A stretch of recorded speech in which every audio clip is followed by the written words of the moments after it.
What a great day to be an Eagle. One more time for the greatest team in America.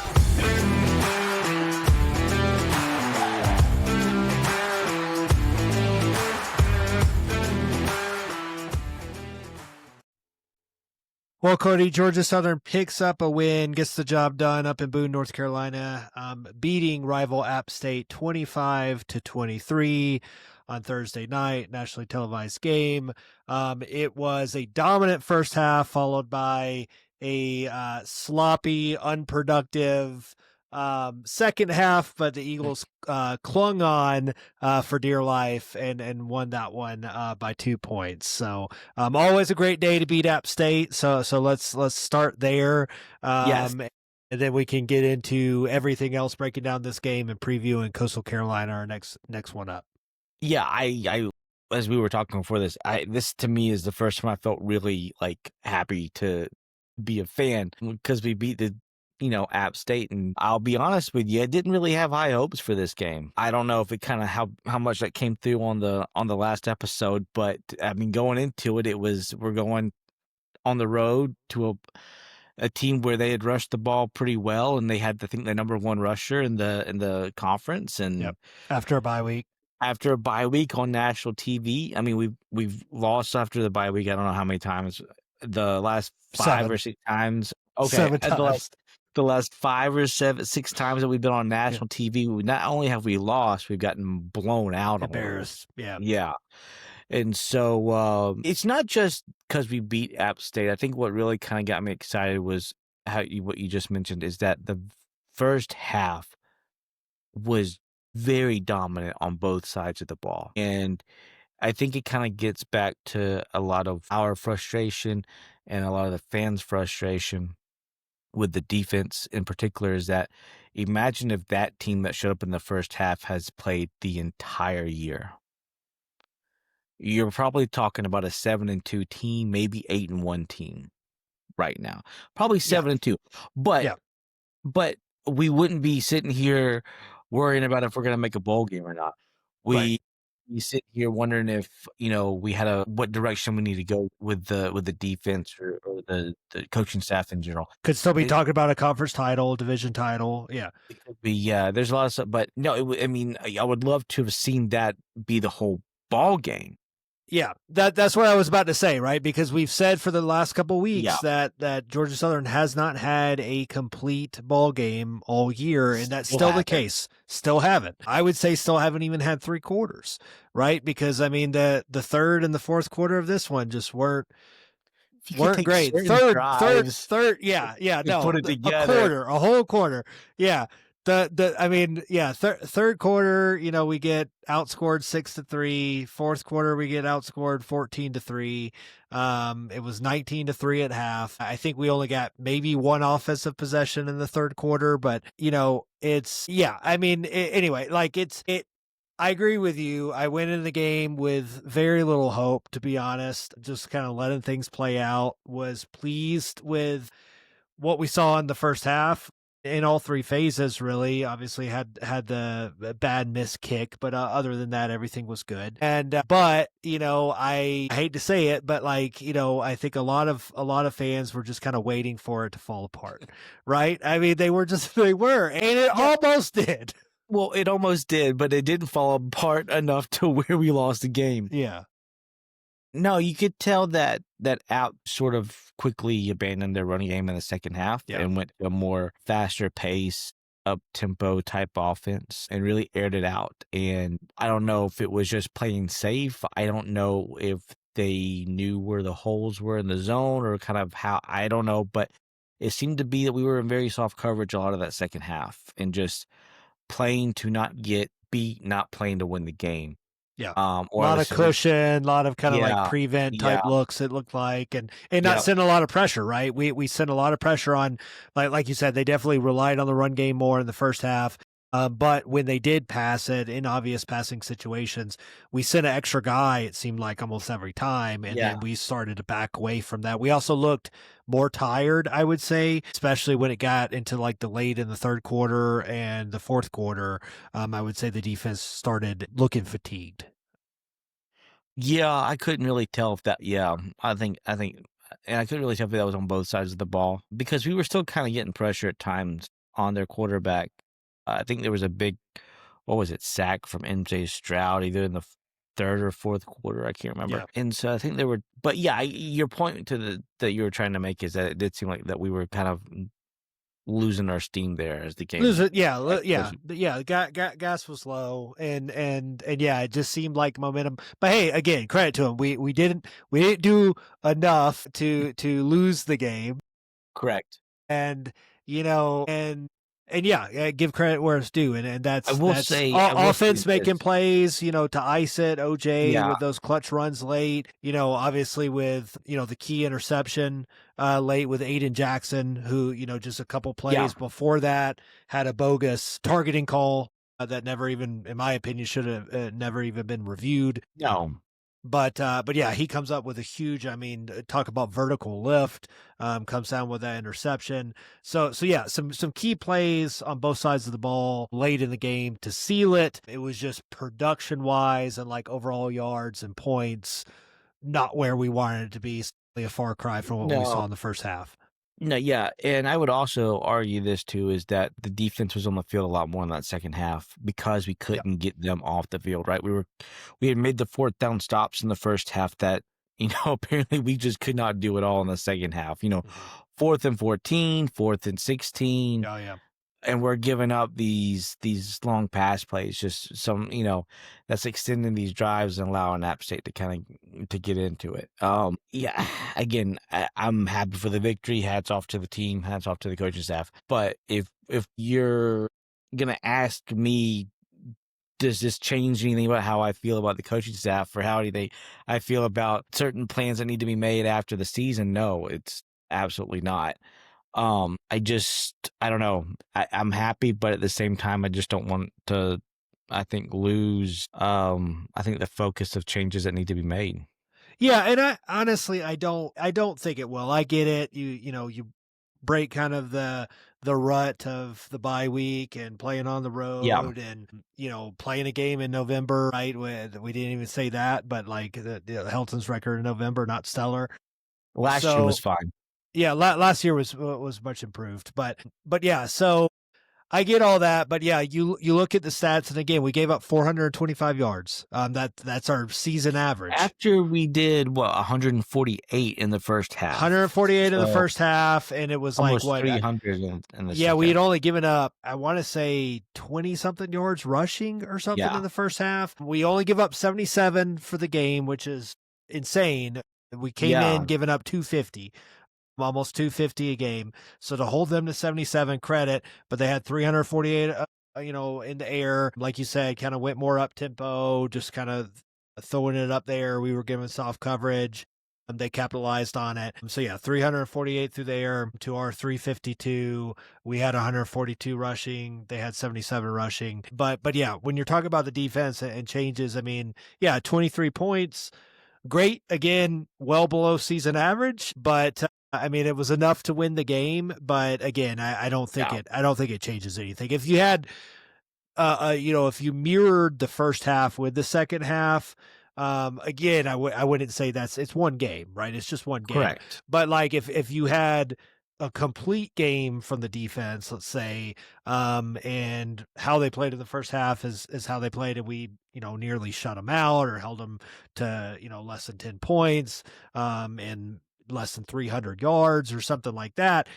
I would give a lot more flowers in this situation. Again, Yeah. not changing anything. It's just one game, but you have to see that sustained. But at the end of the day, football is a 4-quarter game. We gave up our season average of yards. We Mhm. gave up less than our season average of points, way less than our season average rushing. But I didn't see enough that makes me think like, oh, we've been wrong about them the whole time. Oh, yeah, no. Or yeah.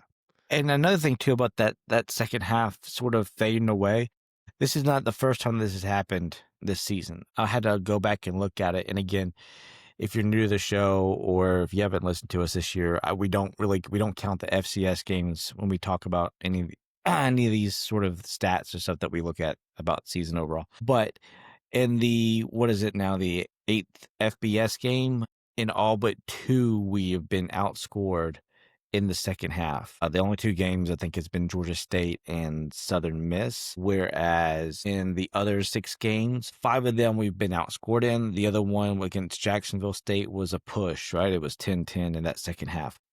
Again, it's a trend. And You that's and on I the talked about. offense too, right? Yeah, That's that's on on the the offense offense too. too. I mean, Yeah. offense goes downhill, defense goes downhill. And, you and I talked about last week about the strength and conditioning coach. What sort of measures do you look at in terms of should there be a change there? And I didn't really have anything to kind of quantify or look at and say, well, maybe there's something there that we need to look at. I think that kind of points to it. I mean, when you're consistently fading away in the second It's half, sustained. Yeah. I mean, you can always go Can you back and say finish? it's adjustments, this and that. But if it's almost every game, there's got to be a little bit, responsibility on the strength and conditioning coach and how well he had us prepared Agreed. coming into the season. And obviously, we're not built to last an entire 60 minutes of a football game. No. I mean, Um, like again, the eye test, the guys are visibly gassed. Not all of them collectively, but like, and not just the defense, but even like offense and stuff. Like, so and yeah, it's just like, can you be physical for 4 quarters? Can you have that same top end speed for 4 quarters? Can you get to the ball on defense as quick as you can, in the final 2 quarters as you did in the first? And yeah, that hasn't just been consistently there. And yeah, I think a big part of that is S&C. So yeah, I mean, well, welcome to Gotta Talk. I'm Matt. That's Cody. we thank you to our sponsors, our title sponsor, Can Cut Tools. Not the worst. It's only 12 minutes in. Yeah. I think our worst has been like 20 something, maybe 23. But our title sponsor, Can Cut Tools, is premium drill bits and cutting tools. It is alumni owned. It's a Georgia small business. You can go check them out at cancut.com. That's KNKUT.com. We thank Andy Thompson. He was in Vegas, Cody. All right. For business, watching the game. Had them turn it on at the Everybody's casino. in Vegas for business. Yeah, for business. Had him turn it on at the casino. We were in the same time zone, texting with him, kind of throughout the game. And so but yeah, I mean he was happy we got the victory. Again, always good to beat App State, but I think he shares a lot of our thoughts of great, but like it's the collective body of work. But yeah, we also want to thank our secondary sponsor at Section 103. It's apparel. Go check them out at section103.com. You can save 10% by using code GATATALK. That's GATATALK at checkout. They've got great hats, shirts, you name it, men, women, and children. Some really cool, unique designs that pay homage to all the great and wonderful traditions that Georgia Southern University brings. So go check them out, section103.com. Use code GATATALK to save 10%. But Cody, still digging into this game. I mean, it was good that we finished, again, had to kind of barely hang on there at the end, but still get that monkey off our back. Yeah. Of the bye week, of the road game. One thing that helped, and we mentioned it in the last episode, can hang his hat on is record against rivals, right? Yes. He's 3-1 now against Georgia State, 3-1 now against App State. So quick math there, that is 6-2 overall against our rivals in his tenure. That'll keep your job at a lot of places if you're being, so yeah. I'm not advocating in any measure for that, but I'm just saying, like, there are certain places you beat your rivals consistently, your job is safe. Your seat is never going to be hot, regardless of other accolades and overall records and all that. That's not the case here. It's a good feather in the cap. I would say this: if it was flipped, if it was 2-6, his seat would be significantly hotter right now. It would be significantly hotter with everything else, with the rest of the body of work. Yeah. I agree. I think it adds fuel to the fire or heat to the seat, right? Yes. I don't think it necessarily cools off the seat. I think it's a asterisk, like, caveat that's like, well, he's 6-2 against the rivals, right? Yeah. But I don't think that sways, the critics, on not in his corner. Again, they're happy because we beat our rival, but it's not changing their minds. No, I think you hit the nail on the head. Whereas if the first half was replicated in the second half, and we had a complete game, especially on the defense, in which it was just dominant. You're Yeah. talking, not only. I mean, I think the 77 yards rushing is pretty dominant, but they really It is. abandoned that outside of really 2 runs that actually got them a touchdown. Right. If they, to me, I thought when they got it to win one score, I thought they could go back to it, but they really never did. If we would have held that team to less than 200 yards passing on top of that, and, they were one of 6 or 7 for 4th downs or whatever the case may be. If it was a complete, then I think, as you could say, it was one game. We would probably be on here, it's one game, but let's see what Coastal looks like. Then let's see Right. what Marsh or ODU, and then Marshall. And if we can get a month of a complete dominant defense, not to say that we would advocate for Bailey. Oh yeah, he needs to, but we could obviously see the argument. Something changed. It's in the sustained last month. improvement. Yeah. And We you just could see it, but that did not happen. It did not. It did not. And I'll say too, is one of the big critiques on Helton, both when he was at USC and in his tenure here, is not putting teams away. Right? Correct. Like we've played like both on both sides where, we lose games close, we win games close. There have been very few occasions where we're just dominant for 4 quarters and blow a team out. Yes. And we've certainly been on the receiving end of that, right? ODU last year comes to mind. Mhm. JMU this year comes to mind. Yep. And then like Southern Miss would be an example of like getting blown out in the first half, figure some things out in the second half, make it look a lot closer, but still come up short. But yeah, it's like once you have that dominant start, can you continue that dominance for the final 2 quarters and just put teams away? I mean, Yeah. offensively, again, only 25 points, only 6 points in the second half. Red zone efficiency, horrendous in this one. We came in with number 1 red zone team in the Sun Belt. App State, notably, right, a number 1 red zone defense. But yeah, I mean, it was so frustrating with the play calling and the execution and everything. Once we got to the red zone, what was time of possession? Yeah, 32 minutes, over 32 minutes of time of possession. And we just could not buy a touchdown in the second half, it seemed. No, we couldn't. And we couldn't, we also couldn't get out of our own way. It seemed like when we had great opportunities to actually get the touchdowns, we would shoot ourselves in the foot, either with a false start or illegal procedure, hold, or whatever the case may be, right? There was, I think, a chance to go up 13-0 in the first half, and we had the false start because we went too fast and backed us up. I think, what was it, the toss to O.J. Arnold that I think he would have walked in easily. Right, yeah.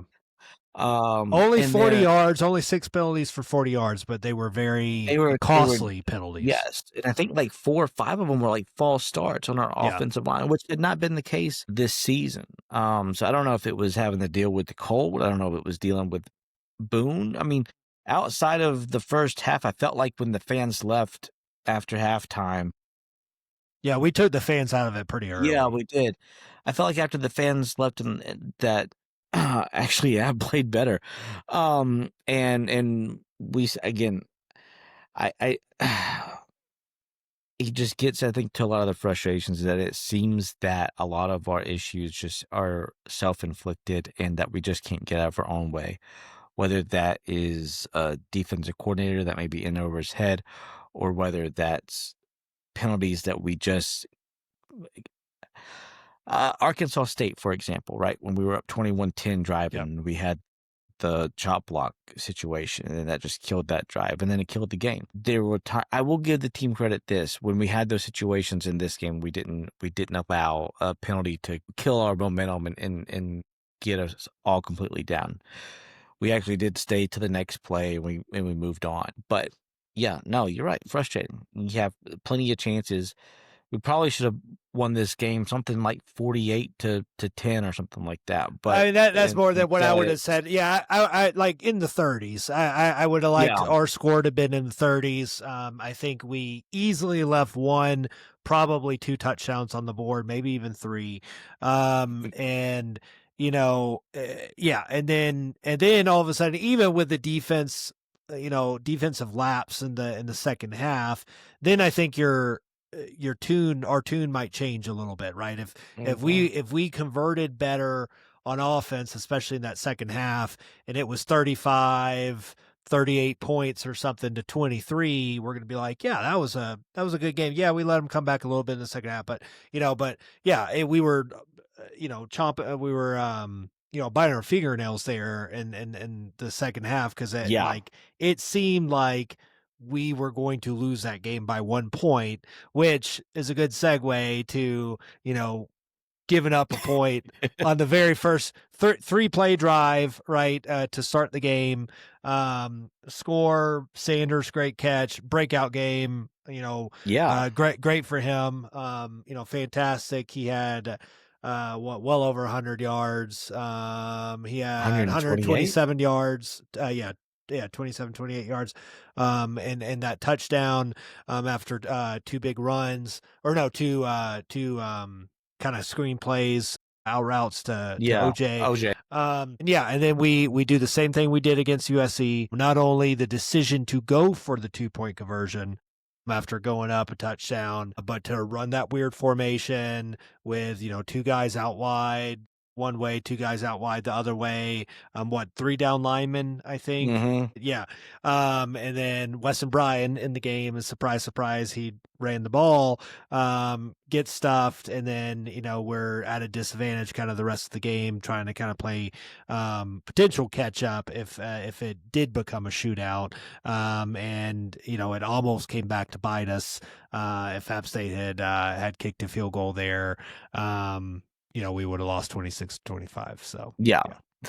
No, it was an interesting decision. I had forgotten that we had gone for 2 to open up the game last year, on the first touchdown drive, and we were successful. I think it was it VF Baller who tweeted that out during the game.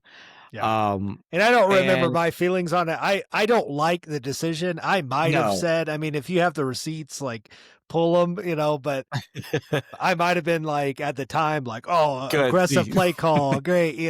It's just like the trick play when it works. It's like the coach is a genius. When it doesn't, what is he thinking?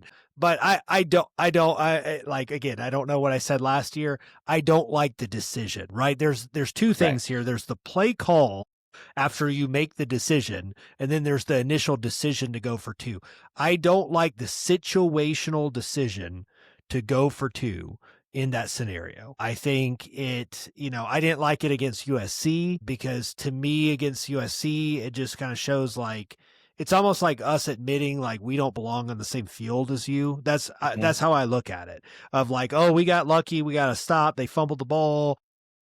We throw a bomb with Weston Bryan, it converts, awesome. Now let's try to go up 8, because we probably won't score another touchdown.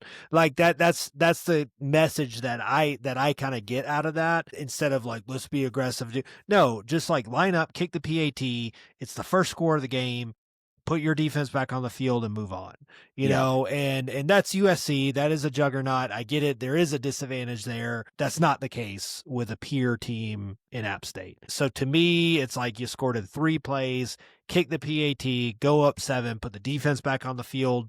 Again, they played great in the first half. They had 6 consecutive stops, I think it was, which is by far a season record. I don't think we've had back-to-back stops all year. I don't think we have. Now, maybe Fresno with turnovers, but yeah, certainly not 5 or 6 in a row. And then I think I just think you immediately lose the momentum if you try to get aggressive there, really for no reason. Yeah, no, I agree with that one, you could lose some of the momentum that you've gained after an explosive start and dominating start to the game. I agree with you in the sense that I don't like the decision. I would rather just kick the extra point and move on and go put your defense on the field and stop them. But I will say this, and at least from looking at it on the camera on TV, it looked like we had the numbers to be successful, right? It looked like App State just had 3 down defensive linemen compared to our 3 offensive linemen plus Weston Bryan. So you have a numbers advantage there, right? 4 on 3.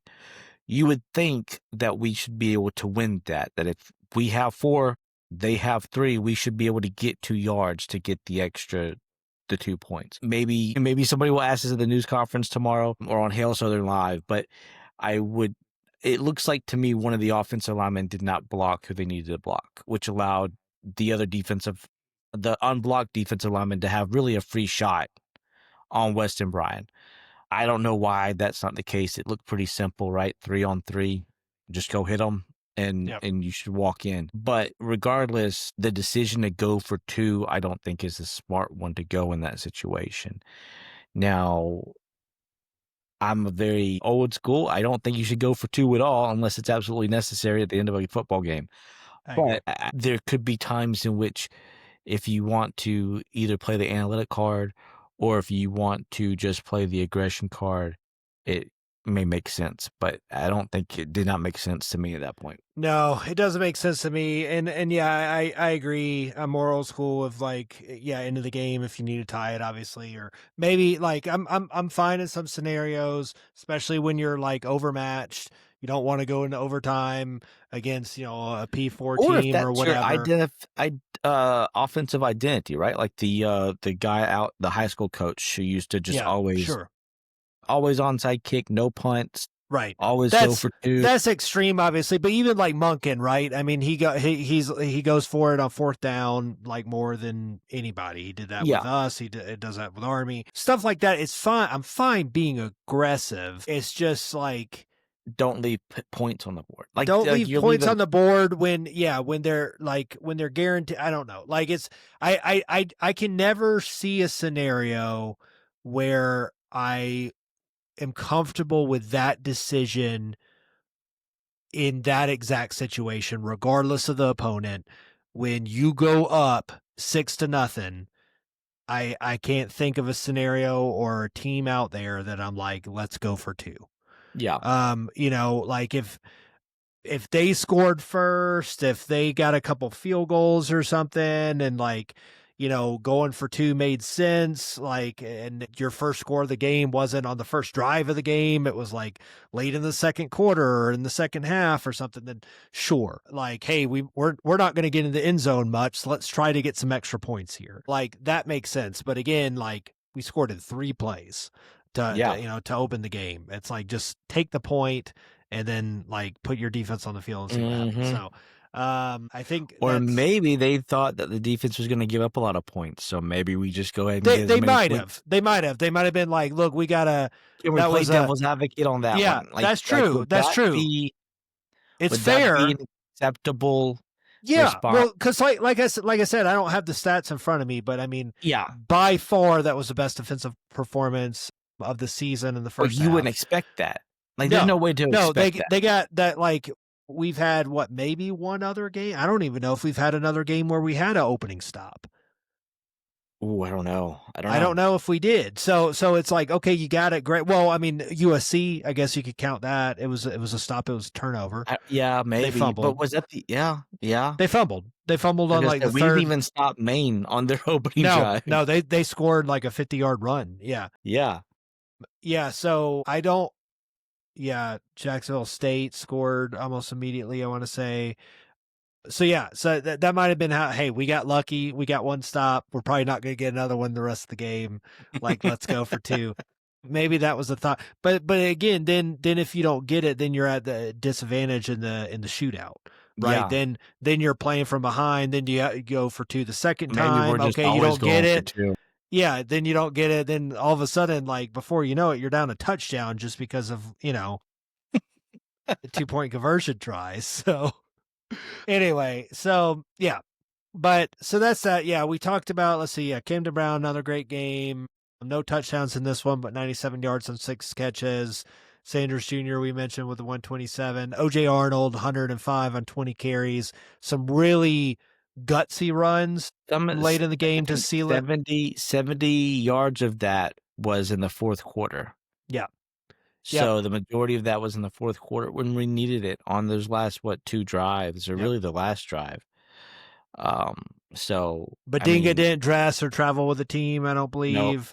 Nope. Gibbs got four touches for only 16 yards.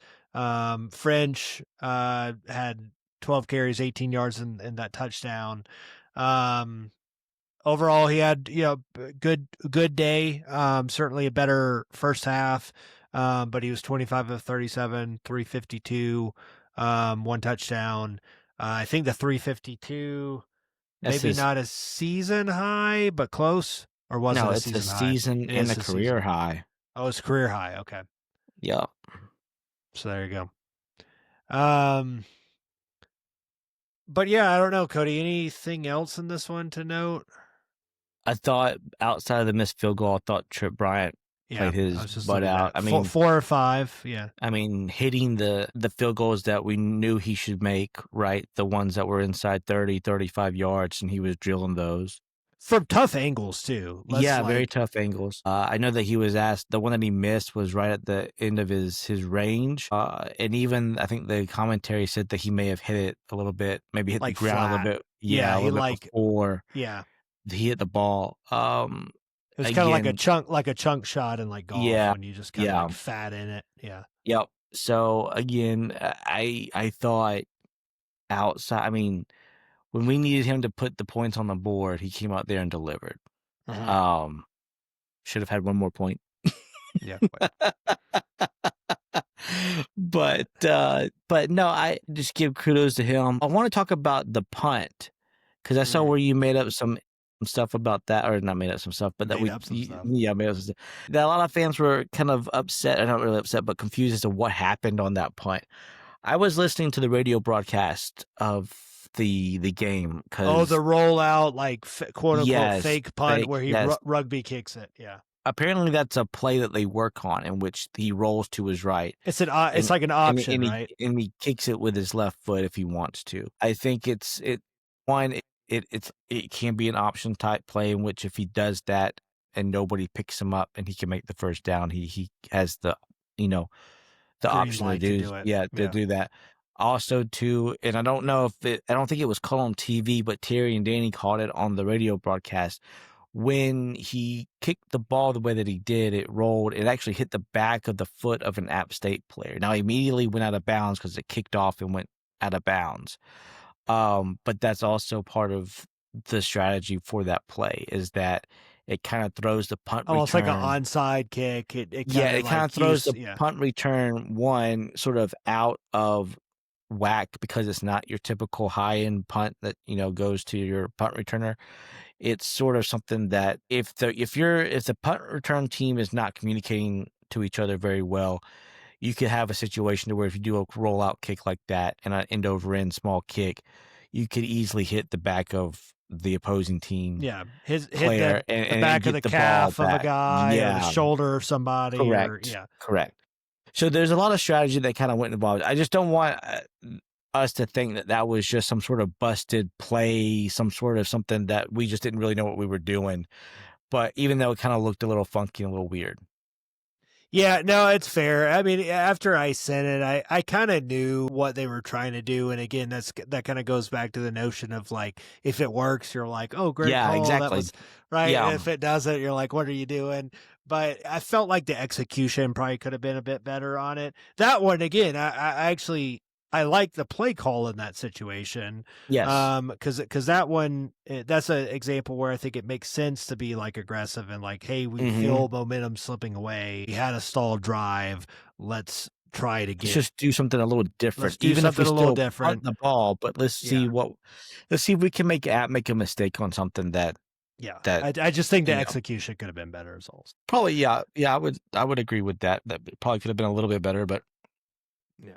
I just didn't want folks to think because there's a lot of folks that were like, "What was that? We look like we don't know what we're doing." Like, no, that was a design play. There's some thoughts and there's some strategy behind it. It, did what it didn't set us up in like bad field position or anything like that. I think they still had to throw a ball inside the 35 or something. I don't think it was anything crazy. But I don't have anything else for the rest of the game. I'm trying to think. Special teams didn't make any mistakes. We didn't do anything crazy with the kickoffs or the return team. Yeah, that looked fine. The onside kick that they tried, I thought we handled really well. Hands team had great hands, so that was good. Yep. Yeah, like I said, they made I think all three phases, Aiden Jackson's interception, The Trent Bryant kick, Yeah. OJ Arnold icing it, the hands team on the onside. Like when it was I was uneasy because of just the way we've played all season. I'm like, we're going to squander this one away. Yeah. But credit, I mean, again, all three phases, we made the plays we had to do to hang on. Yeah, for I that would lead. say really outside of our fourth down defense in the second half, and I would say the strategy to play really, really soft coverage, I thought there's really not much else that we could criticize. Now you Yeah. can go and also red zone play calling, right? At least give Camden Brown a chance if try to isolate him on a one-on-one or try to set Do up a some French sort of rollout, like get him in space something. with an option. I felt like with that when they got into the red zone, that App State's defense really, I felt like we didn't spread the field out, right? We really condensed our offense down into like a little 10-yard square Yeah, that just helped App State's defense, and it we did. we didn't expand our offense out to try to utilize the entire width of the field in those situations, and it really I thought hurt us. It did. It had me rooting, like when we had a couple of those big plays, whether it was Sanders or, Oh yeah, Dalen Cobb, I think had a big catch. Like, and Brown had one too. yeah, Brown had one where like you're like just get in the end zone because you're thinking if they don't get in the end zone and they get down at the 5 or 7 or whatever, that we might not get a touchdown. Mm-hmm. We're gonna settle I for think for field yeah. goals. So yeah, but like I said, I mean, we came into that game number 1 in the Sun Belt in red zone efficiency. We're 55th in the country, and a couple teams, including App State, ahead of us now. Texas State too, not great Sun Belt teams, but in the red zone, I guess they are. So yeah, I think that's all for that I can see that's ahead of us. Texas State.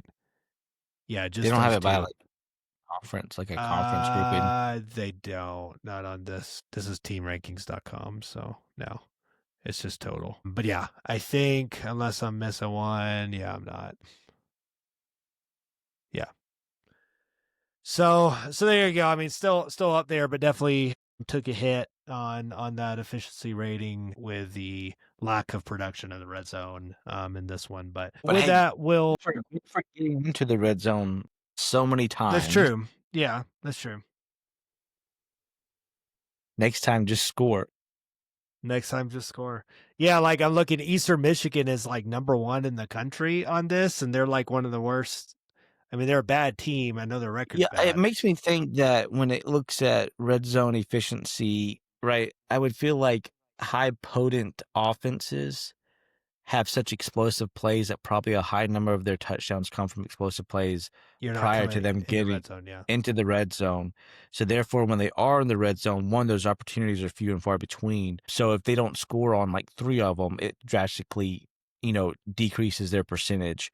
Whereas maybe poor offensive teams have more opportunities into the red zone. So if they don't score, their percentages are likely to not drop as much. It's also that's my notably this one is touchdowns and field goals. So it's okay. basically it's red zone scoring percentage. So Okay. once you reach the red zone, so to your point, Do like you the score? best teams, do you score points? And we did, right? I think every time we did, because we at least got a field goal.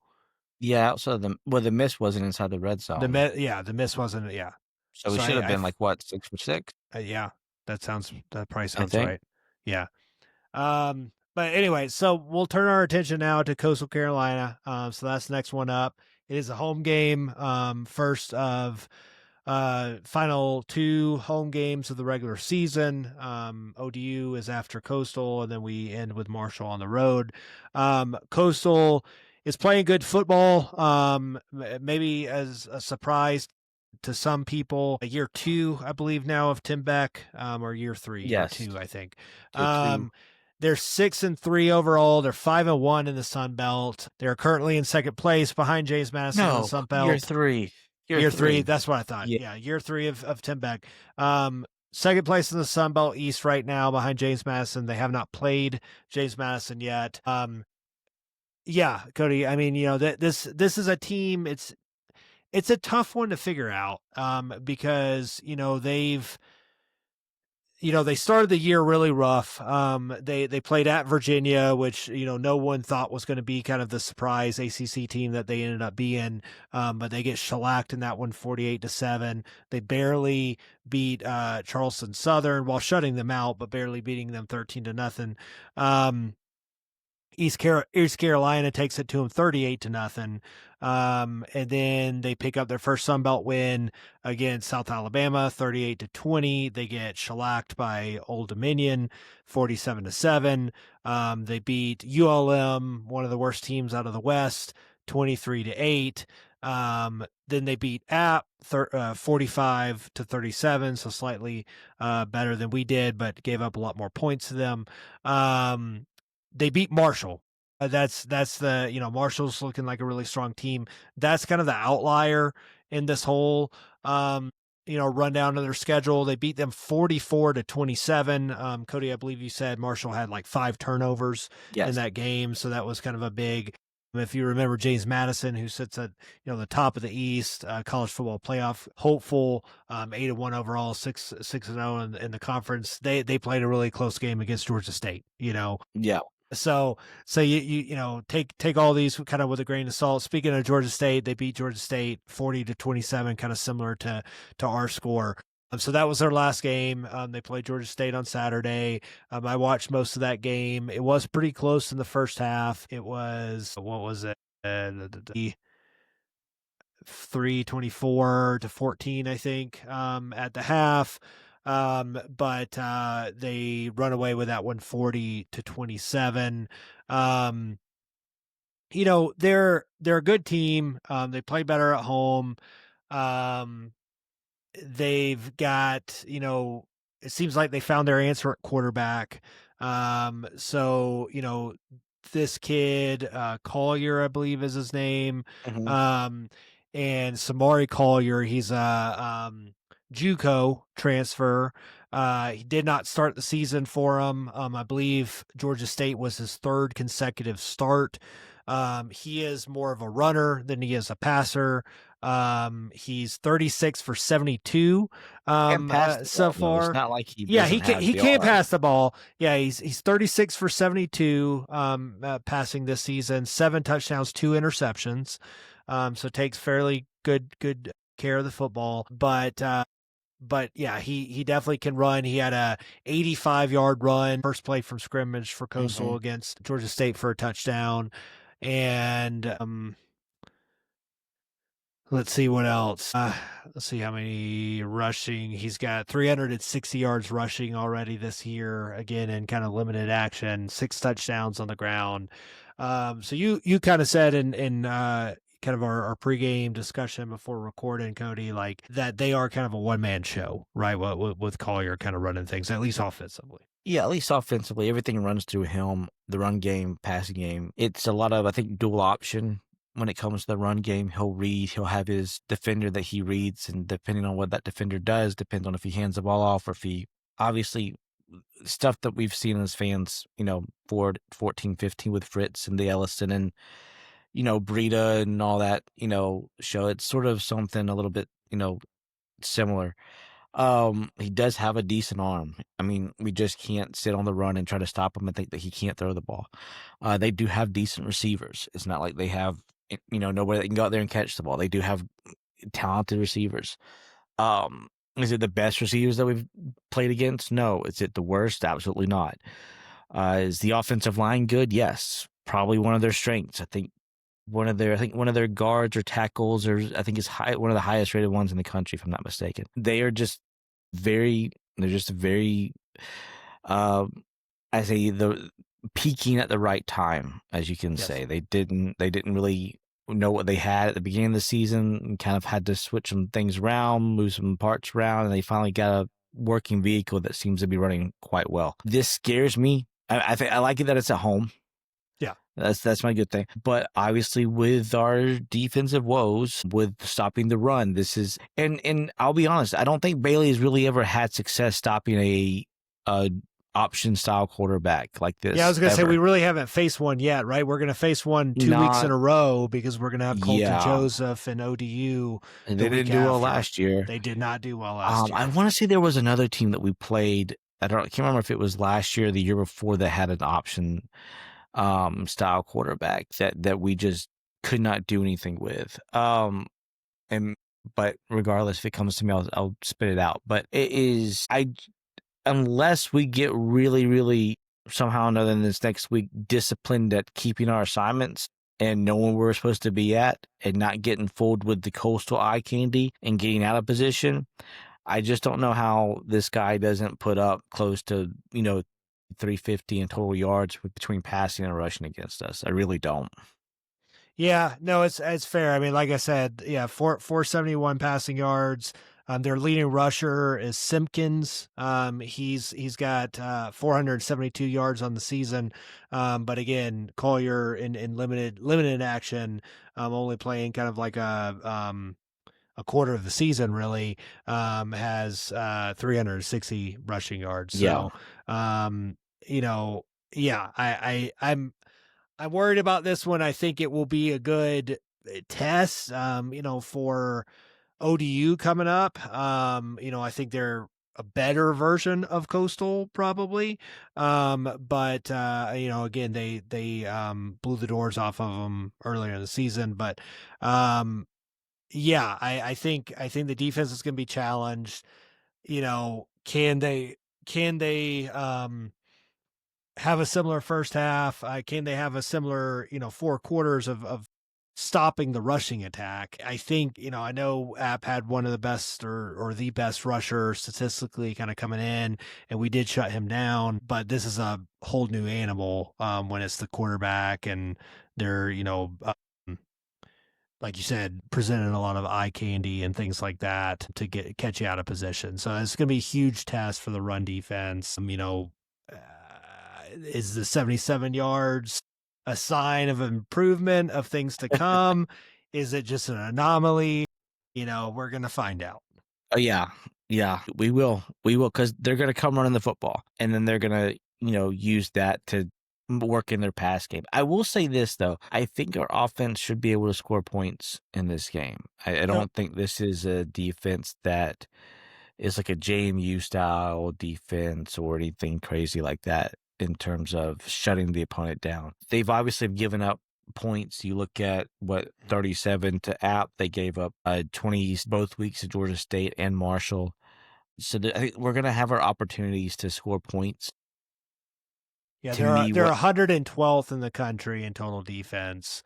Okay. They're giving up 5.85 yard or 5.61 yards per play, and 413 yards a game.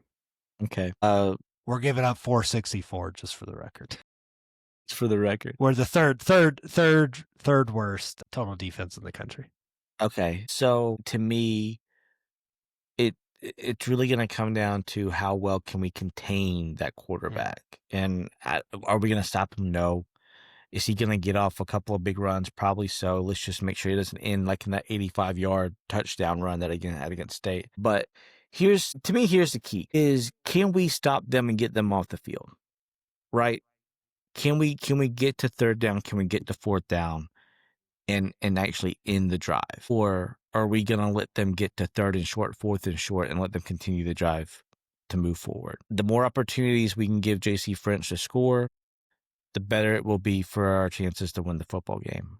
If our defense can't get off the field and we're letting Coastal have either extended drives or they're getting drives with an explosive play or two that allows them to score quickly, we're going to lose this game, just plain and simple. Yep. No, yeah, I agree. Yeah, I think, yeah, offensively, we're going to have to, again, we just need consistency. We need a fast start again, like we saw against App.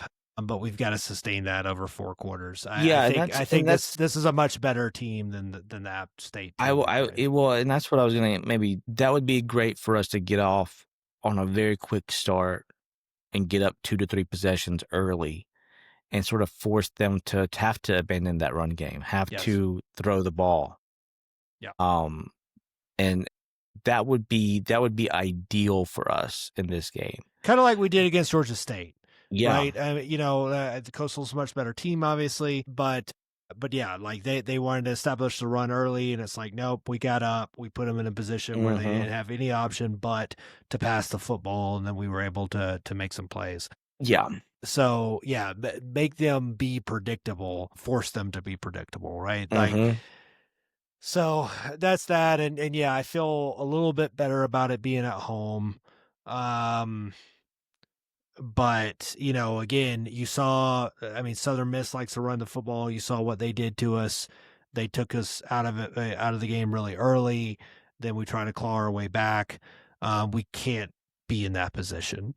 Ideally, it's not a shootout scenario. It could very well be. But I don't think if we don't have a hot start offensively and we can't put 20 plus points on the board in the first half, I think we lose this game, and it's not particularly close. Yeah.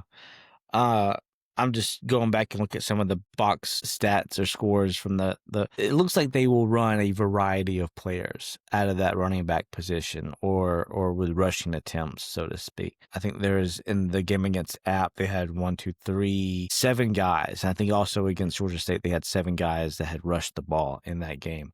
Collier and Simpkins will probably be the 2 guys that lead the team in rushing in this game, but there will probably be anywhere from 3 to 6 other big guys that will rush the ball at any time in the game against us. Yeah, we're going to have to be very disciplined on defense, even if we do get off to the hot start. Even if our offense does score touchdowns the first 3 times they get the ball, our defense is going to have to be extreme. I mean, to me, it's almost like an option style, how you play the option, right? One guy gets the lead back, one guy gets quarterback, one guy gets... Yeah. Sound tackling, good angles. Yeah. Make sure you're in your gap. Don't get moved off, Fill the gaps. And also, like, in this is like, don't base everything off of turnovers, right? Like we've talked about, like, okay. So if you're Brandon Bailey, right? We've obviously seen where the last couple of weeks we've instituted a 3-down lineman front. We've gone sometimes 3-3-5. Sometimes we've done a 3-2-6 to do a dime package. Do you do something a little bit on the opposite end of this? And I don't know if he has anything up his sleeve or anything that we can practice that would make sense. But would you almost try to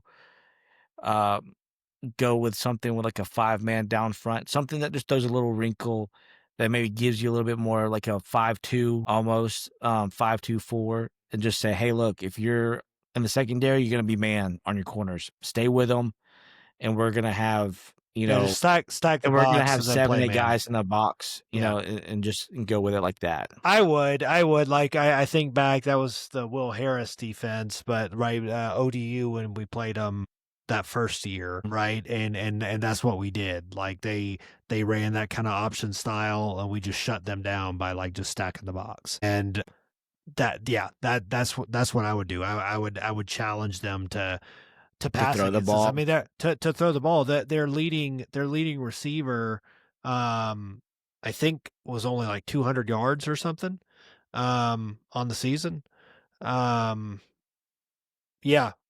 Graves, Bryson Graves, he's their leading receiver coming in, 21 receptions, 1 touchdown, 197 yards. Wow. So, yeah, so they're not, I mean, again, they've only had this quarterback. He's a gunslinger. He's got a strong arm, like you said. He definitely can beat you throwing the ball. I don't think they had, a strong weapon,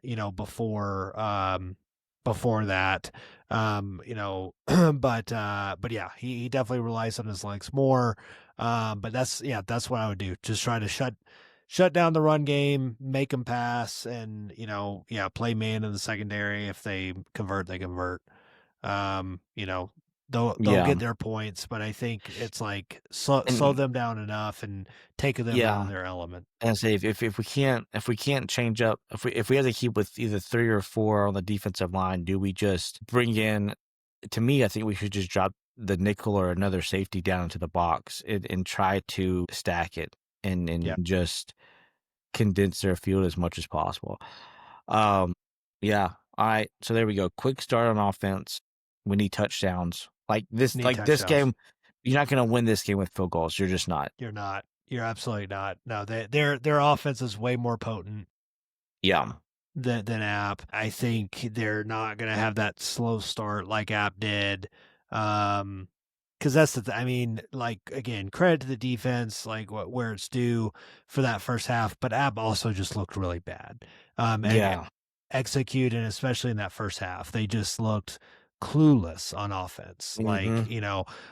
I don't think you're going to see that out of Coastal. So, No. I think there'll be some coastal players from last year that want to try to come in and get a victory. I mean, we kind of embarrassed them last year when we went out there and played them. We kind of, yeah, yeah. we, so, but yeah, no, I think I'm glad this one's at home.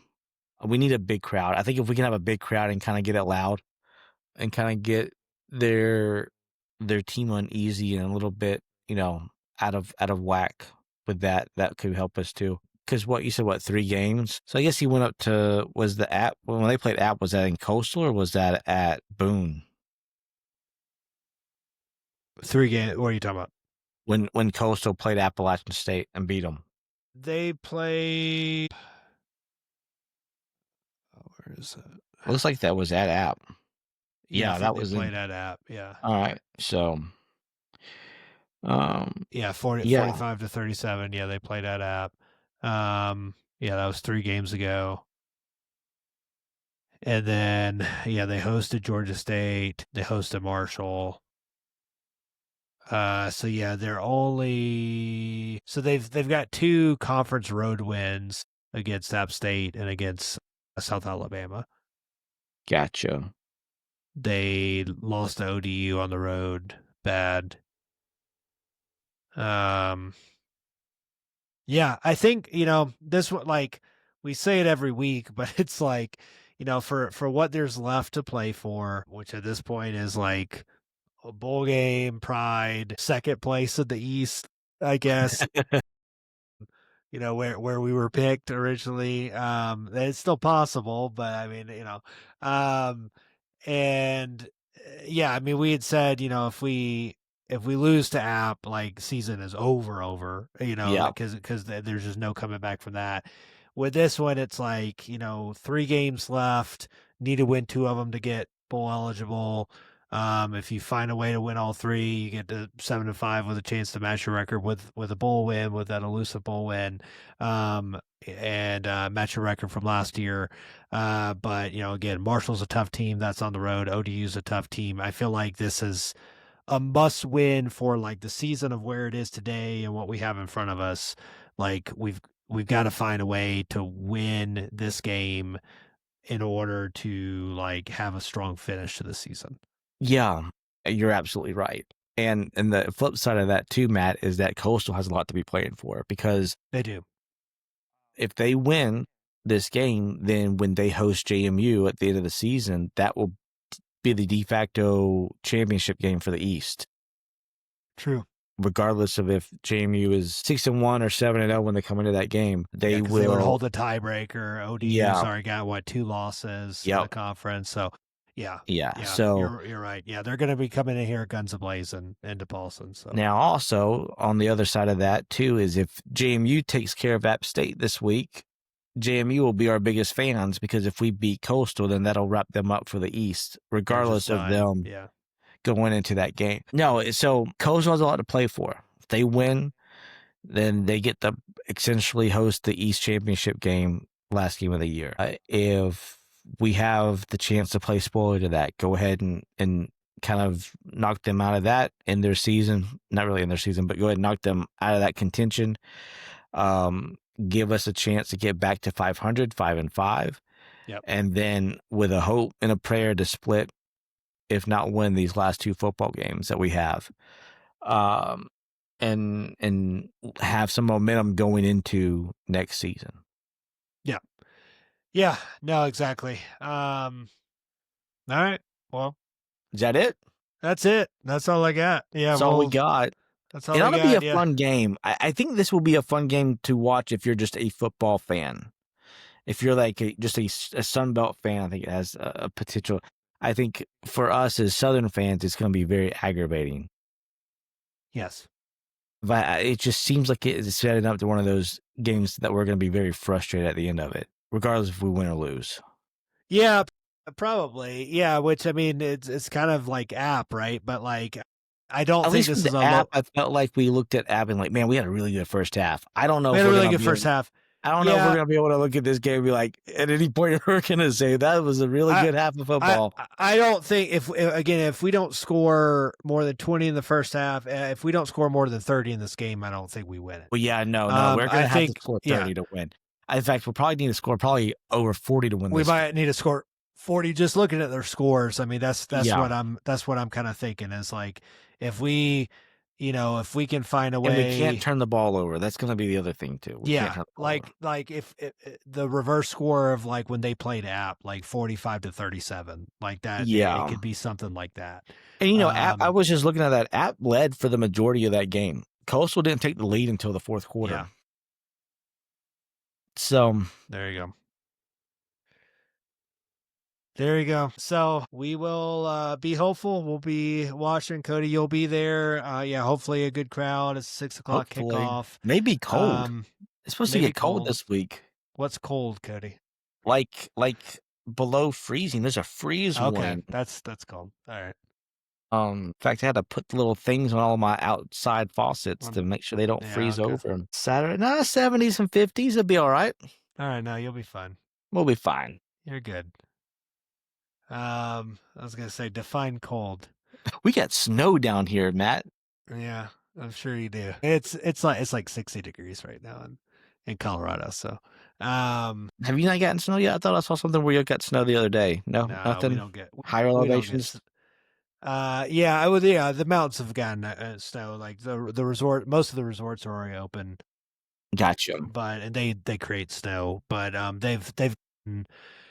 they've gotten a couple storms, but no, nothing on the Front Range. Usually, sometimes in October, late October, we get it. Usually, we'll get one around like Thanksgiving, and then like January, February is when we get it like consistently. So, gotcha.